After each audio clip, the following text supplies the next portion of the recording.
Alors nous allons nous intéresser ici à l'invisibilité et montrer à travers différents exemples comment on peut rendre une perle d'eau invisible. Alors, il y a différentes techniques pour l'invisibilité, il y a des méthodes géométriques, il y a des méthodes électromagnétiques. Ici, on va s'intéresser à quelque chose de tout à fait simple qu'on peut reproduire à la maison avec des enfants. On va chercher à rendre invisible une perle d'eau. Si on veut être invisible, ça veut dire que la lumière doit totalement traverser l'élément. On doit avoir un coefficient de transmission de 100%. Or, on a aussi de l'absorption et de la réflexion, a priori. Et quand on fait la somme des trois éléments, on doit aussi trouver 100%. Donc du coup, quand on a quelque chose de transparent, eh bien, il faut avoir une absorption idéalement nulle et aussi une réflexion. Donc si on n'a aucune absorption, ça veut dire que l'élément n'aura aucune couleur et aucune réflexion. R vaut 0, ça va imposer une condition concernant les indices optiques de l'élément et par rapport à l'indice optique du milieu qui l'entoure. En effet, le coefficient de réflexion, ici c'est l'expression la plus simple en incidence normale, eh bien il est donné par la différence des indices du milieu incident et du milieu dans lequel on va avoir transmission. Le tout au carré. Donc si on veut avoir une réflexion qui est nulle, eh bien on doit obligatoirement avoir les deux milieux qui auront le même indice optique. Donc là, l'exemple qu'on va utiliser, eh bien c'est l'utilisation d'un gel super absorbant. Donc là, on voit des billes qui ont été faites à partir de ce gel super absorbant qui se gorgent progressivement d'eau. La durée réelle est 4 heures.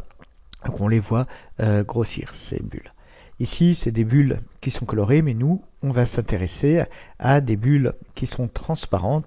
Ici, on veut quelque chose sans couleur. Donc, ce qui va être intéressant, c'est que ce gel super absorbant, comme il est principalement gorgé d'eau, eh bien son indice optique, il va être aussi extrêmement proche de celui de l'eau. Du coup, eh bien on va voir ce que ça va donner en expérience. Là, on a notre bouteille remplie de perles d'eau et au début, on les voit, ces perles d'eau. C'est la réflexion de la lumière sur les perles qui nous permet de les discerner. Mais une fois qu'on remplit la bouteille d'eau, eh bien, il n'est plus possible de voir les perles d'eau. Il n'y a plus d'indice, donc la réflexion ne fait plus son effet. Alors, dans une seconde expérience, ici, on va reprendre des perles d'eau transparentes et des perles d'eau blanches.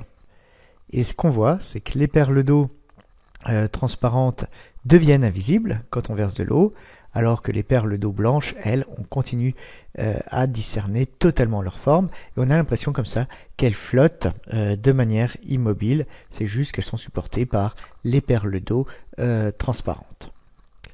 Alors, on va continuer avec ces petits exemples là, avec un enfant qui, hop, fait plonger les perles d'eau dans un liquide, et ce qu'on voit, c'est que les perles d'eau disparaissent immédiatement. Donc c'est pas de la magie, c'est juste que les perles d'eau ont le même indice que l'eau dans laquelle on la plonge.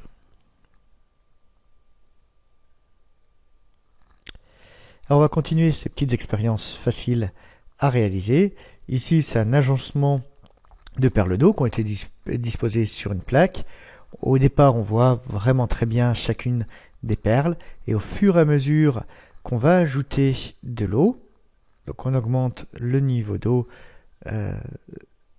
eh bien on voit que ces perles disparaissent.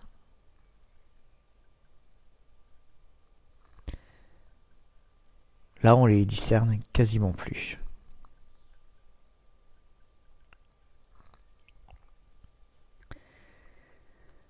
Alors on va reprendre ce même exemple, mais cette fois-ci en mettant l'agencement dessus un livre. Et là ce qui est intéressant de voir, c'est qu'au début, eh bien, on a une image inversée. Je vais reprendre ce qui se passe au tout début.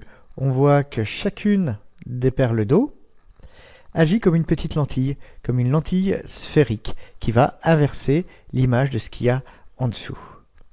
Alors maintenant, quand on verse de l'eau, eh bien, on va voir que cette action de lentille va complètement disparaître parce que l'indice de l'eau étant égal à l'indice de la sphère, il n'y a plus lieu d'avoir cet effet lentille.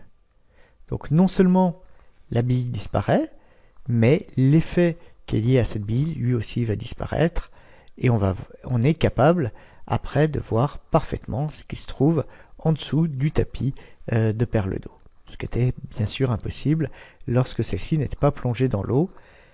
Quand elles ne sont pas plongées dans l'eau, quand elles sont dans l'air, la différence d'indice, c'est l'indifférence entre l'eau qui est autour de 1,3 et l'air qui est autour de 1. Donc on a dans ce cas-là vraiment impossibilité de tuer le rayonnement. Donc voilà pour ces petits exemples qui sont très facilement reproductibles. Les perles d'eau, c'est un coût modique. Donc si vous ne savez pas quoi faire sur un week-end pluvieux, vous pouvez vous amuser avec ces perles d'eau.